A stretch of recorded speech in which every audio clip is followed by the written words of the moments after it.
je sens comme élevé, et constant puis ma il a pour la croissance, l'éternel Dieu de sa vie. Saint, Saint, Saint, est son Amen. Je vais te demander de te tourner vers quelqu'un et demande au Seigneur d'ouvrir le ciel sur sa vie. Demande au Seigneur de parler à la terre en sa faveur. Demande au Seigneur de transformer la vie de cette personne. Que tout ce qui l'accable, tout ce qui lui ôte la paix, lui ôte la joie soit détruit ce matin. Que toute entité dressée contre lui depuis le monde des ténèbres tombe ce matin. Tape les mains et prie pour quelqu'un.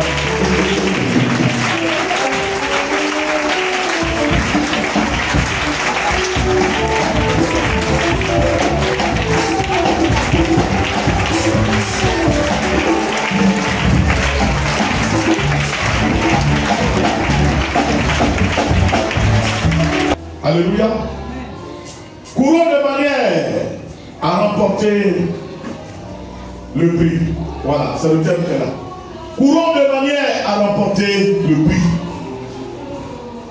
Parce que la vie est une course. Chacun se cherche. Amen. Dimanche passé, je parlais dans ce même sens.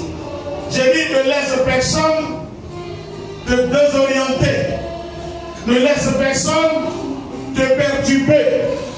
Alléluia.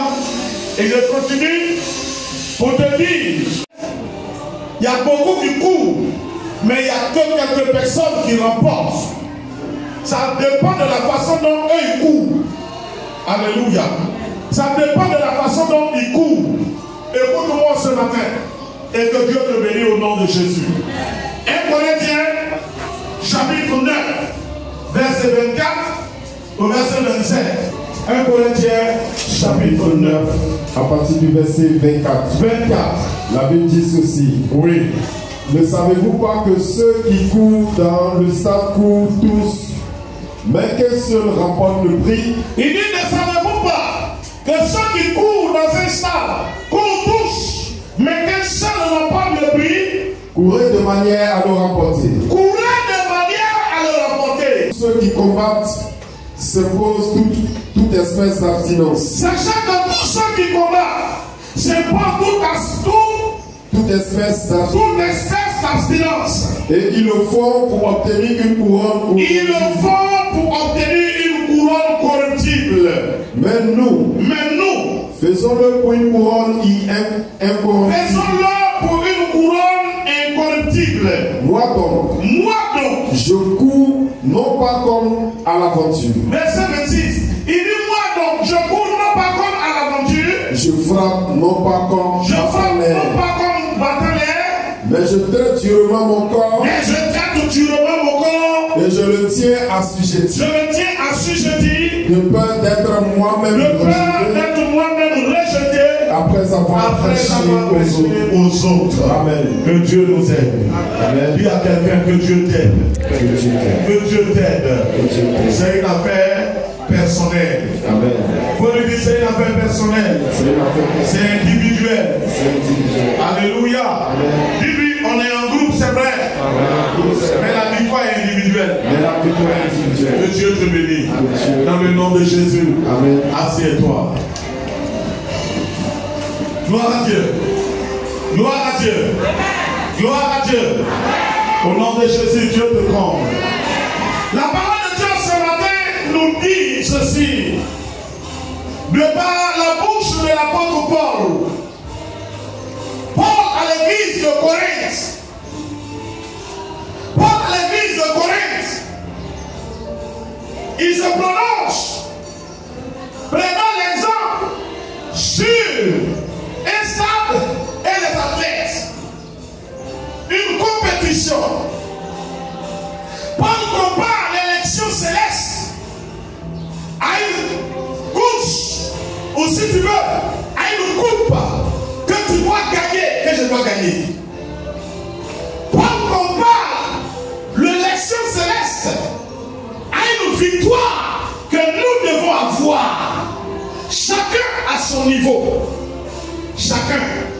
niveau. À un moment, on aime dire, tel a fait ça, c'est pourquoi j'ai fait ça. La parole te dit, la victoire est individuelle. Ça concerne chacun de façon propre. L'autre ne peut tomber, toi tu peux gagner. Ne marche pas donc par rapport à l'autre. Marche par rapport à ce que tu veux. Et je suis venu te dire cela. Ne marche pas par rapport à l'autre. Marche par rapport à ce que tu veux. Que ta vie chrétienne soit selon que tu veux. Et que le résultat que tu veux, ce soit ça qui se réalise dans ta vie au nom de Jésus. L'église de Paul, l'église à laquelle Paul s'adressait, se trouvait à Corinthe. Corinthe était une ville comme Abidjan, dans laquelle il y avait beaucoup de tentations, beaucoup de séductions, il y avait beaucoup de pression dans cette ville. Une ville marchande, un grand carrefour. À son temps, en Asie, la ville de Corinthe. Alléluia. Amen. Mais il y avait l'église que Paul dirigeait. Il y avait une de ces églises à Corinthe. Des bien-aimés frères qui croyaient en Jésus, qui étaient à Corinthe. Or, avant que le christianisme n'arrive à Corinthe, il y avait d'autres adorations qui étaient là. Il y avait d'autres marches qui étaient là. Alléluia. Il y avait d'autres religions qui étaient là. Amen. Ah, vous savez que le judaïsme a précédé le christianisme. Donc je vais dire que c'était avant le christianisme. Toutes ces choses-là étaient là. Toutes ces communautés, tous ces... Le Seigneur, mais marchait avec des attitudes, n'est-ce pas, des autres communautés aussi. Et à un moment, on dit quoi? Faut qu'on fasse ça pour qu'on puisse tous s'entendre. Bien-aimé, à un moment, ça ne marche pas. J'aime souvent dire que le vrai christianisme est carré. Le véritable christianisme est carré. On ne peut pas plaire à Dieu et plaire à Satan en même temps. Ça ne marche pas. Laisse-moi te le dire. On ne peut pas plaire à Dieu et puis plaire à Satan en même temps. Ça ne marche pas. La Bible dit celui qui veut être ami du monde devient ennemi de Dieu. Celui donc qui est ami de Dieu devient ennemi du monde. On ne peut pas même être chrétien et puis païen. Que le païen, ça ne marche pas.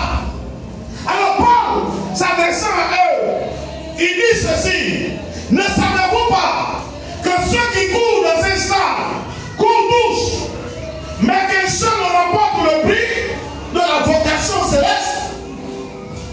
Puisqu'ici nous parlons du ciel, il dit: ne savez-vous pas que tout le monde court, mais qu'un seul remporte le prix? Ce matin, on est tous venus.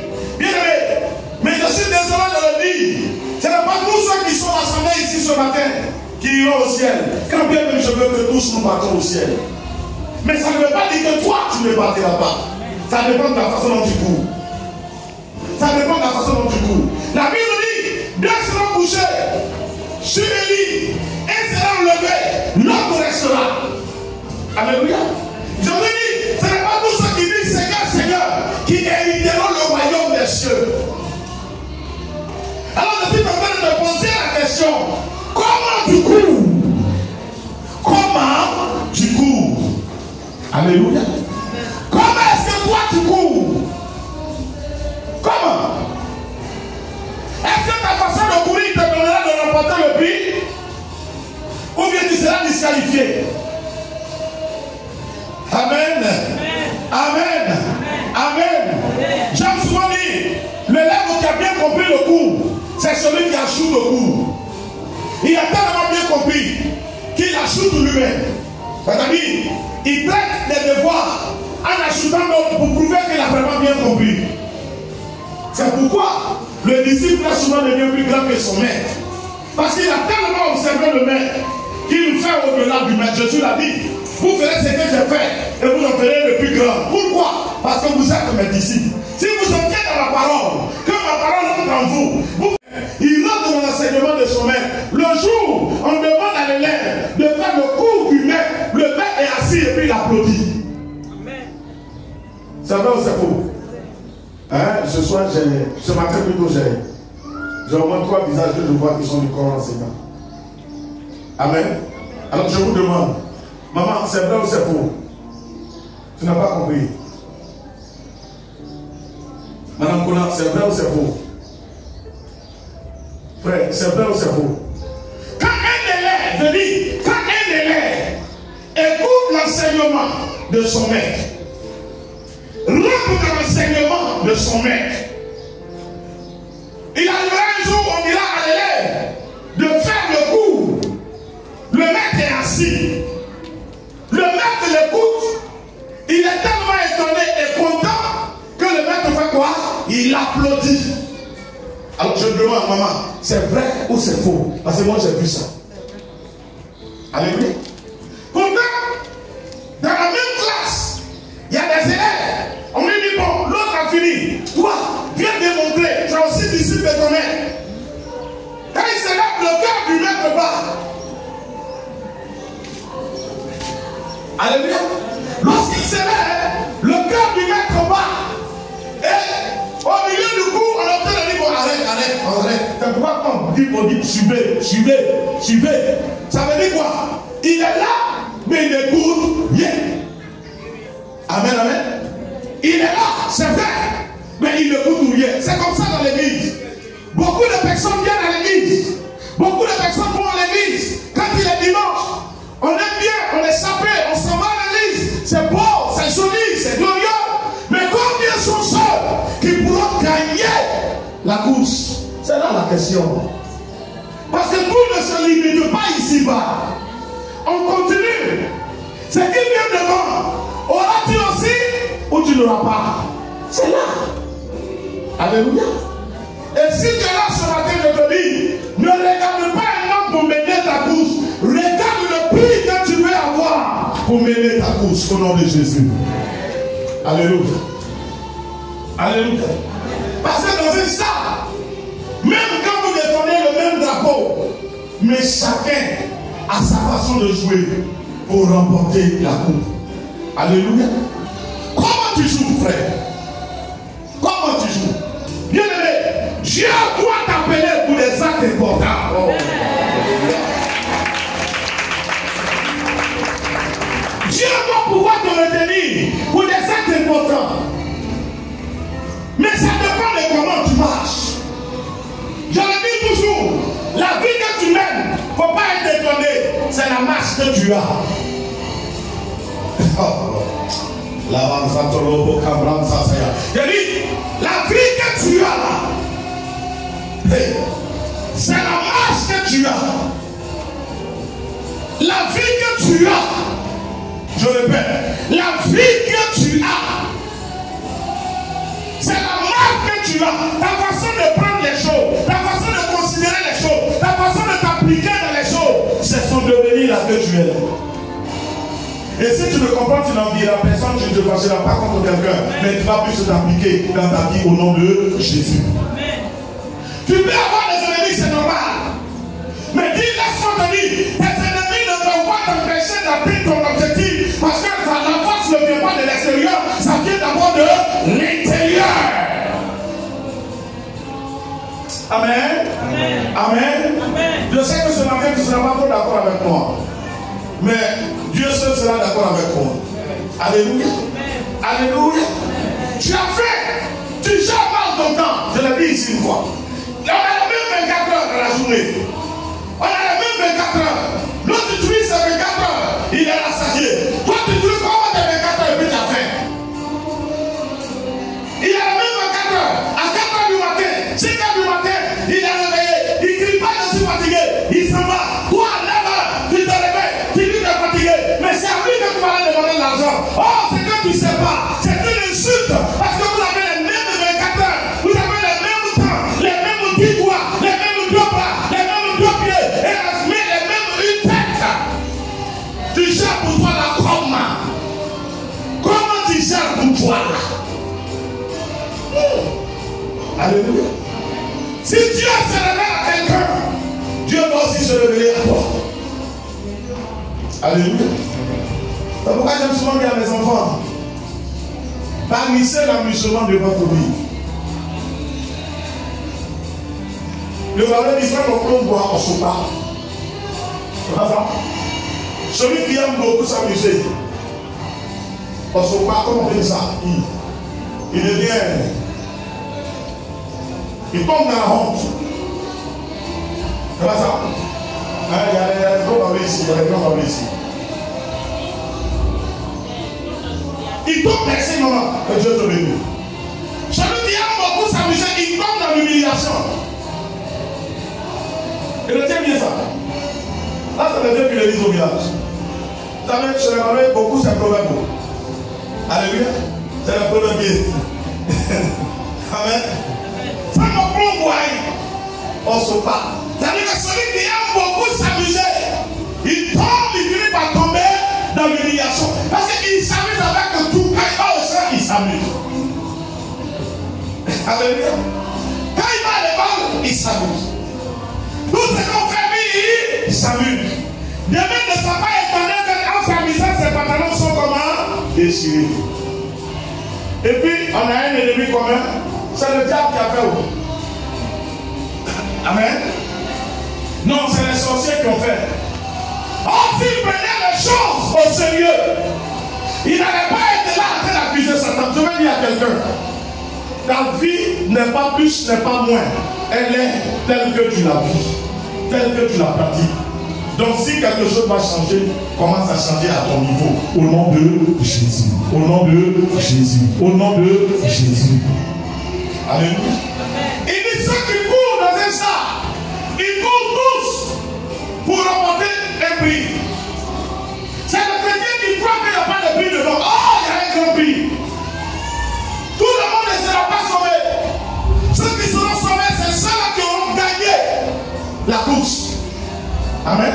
Dieu te bénit. C'est ceux-là qui auront gagné la course. La main de Dieu est tendue devant tout le monde. Abstiens-toi de certaines choses. Il dit les athlètes s'abstiennent de certaines choses. Ils se privent de beaucoup de choses. Tu ne peux pas être un grand champ, une grande chambre, en buvant de l'huile, en mangeant toujours gras, mangeant toujours glacé, n'est-ce pas toujours sauce graine. Quand tu vas commencer à chanter, ta voix va commencer à cracher. Tu peux aimer la sauce graine, mais parce que tu veux avoir une belle voix, tu dois pouvoir t'abstenir. Alléluia. Le pasteur Touré a dit une chose. Il dit quand on prie pour un élève qui va passer l'examen, on prie pour que toute attaque contre lui soit éliminée. Que ce jour-là, il ne soit pas malade. On prie pour que, quoi encore, vraiment, il n'oublie pas ce qu'il a appris. Pour que le correcteur, celui qui va corriger les cours, ne se trompe pas. Mais le Saint-Esprit ne fera pas plus que ce que tu as appris. Donc si tu n'as pas étudié, la fin il va venir, tu vas regarder ça comme ça. Je possède, je proclame, je déclare, je prophétise. Quand ils vont corriger là, n'importe que tu mérites là, c'est ça ils vont te donner.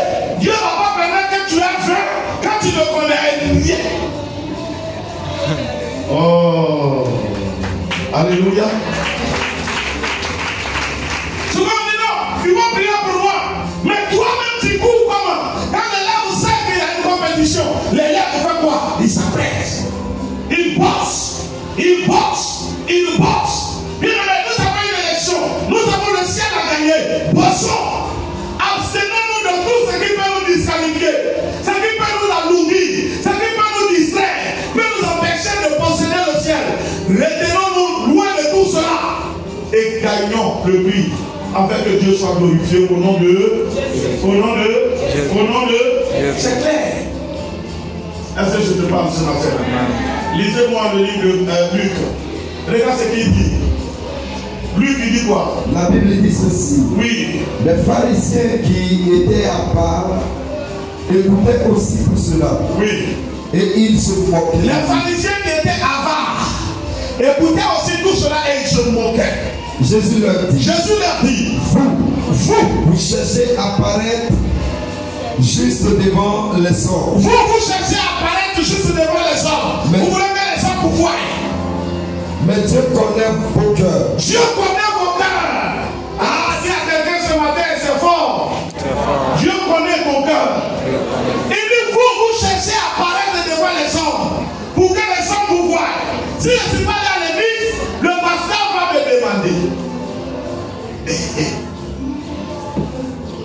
Alléluia. Non, on m'a conduit dans ça, aujourd'hui je vais porter ça, je dis quand les gens vont me voir. Non. Alléluia. Il vous cherchez à apparaître devant les hommes. C'est les yeux des gens que vous cherchez. Mais c'est quand vous ne savez pas, c'est que Dieu connaît vos cœurs. Car ce qui est élevé parmi les hommes, Ce qui est élevé parmi les hommes est une abomination. est une abomination devant Dieu. Verset 16. La loi et les prophètes ont La loi et les prophètes ont subsisté jusqu'à Jean. jusqu'à Jean. Depuis lors, le royaume de Dieu Comprenez que le royaume des cieux est annoncé. Ce matin, je t'annonce le royaume de Dieu. Je te dis, Dieu te présente son royaume. Dieu a besoin de toi dans son royaume. Dieu veut de toi dans son royaume. Dieu veut que tu sois sauvé. C'est le vœu de Dieu. C'est le désir de Dieu. C'est l'aspiration de Dieu. Dieu le veut. Il n'est pas con. Dieu le veut. Les anges le veulent. Tout le monde veut que tu sois sauvé. Mais seulement. chacun use de violence. C'est à chacun d'user de violence pour y entrer.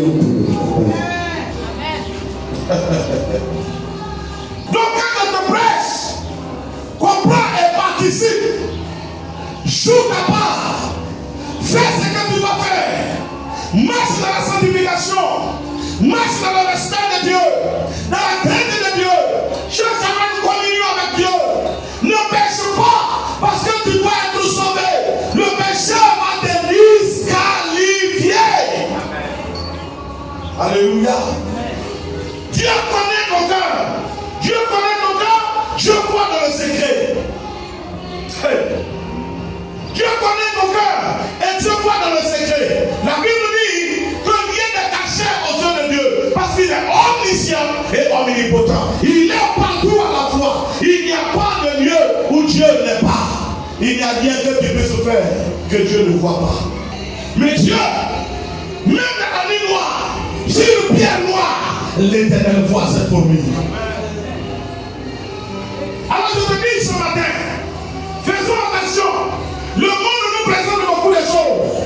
La religion nous présente beaucoup de choses. La séduction y est. Mais n'oubliez pas, nous sommes dans une course dans laquelle chacun doit gagner de façon individuelle. La victoire n'est pas collective. La victoire n'est pas ta victoire. La victoire n'est pas ta victoire. Gagnons le ciel et ne perdons pas l'enfer. Quel que soit, bon Dieu n'est pas manger ici et être rassasié au ciel. Écoute-moi bien. Écoute-moi bien. C'est capital et important. Nous sommes tous concernés. Nous sommes dans les derniers temps. Et la Bible dit que la foi de plusieurs vont baisser. Amen. Il dit la foi de plusieurs vont baisser. Tu vas prier pour quelqu'un qui ce matin est en train de tomber certainement dans la séduction du diable. Tu connais le nom de quelqu'un, d'un frère, d'une soeur, qui était zélé, que Christ avait gagné, mais que le monde est en train de reconquérir. Tu vas commander que son âme soit libérée, que son esprit soit libéré. La séduction est forte, mais les enfants de Dieu doivent obtenir. Demande que la voix de Dieu se fasse entendre par cette personne. Et que de son lieu de chute, que l'Éternel le relève. Et que l'Éternel l'amène encore en sa présence. Appelle l'âme de ces personnes devant le trône de Dieu. Prions ensemble, prie.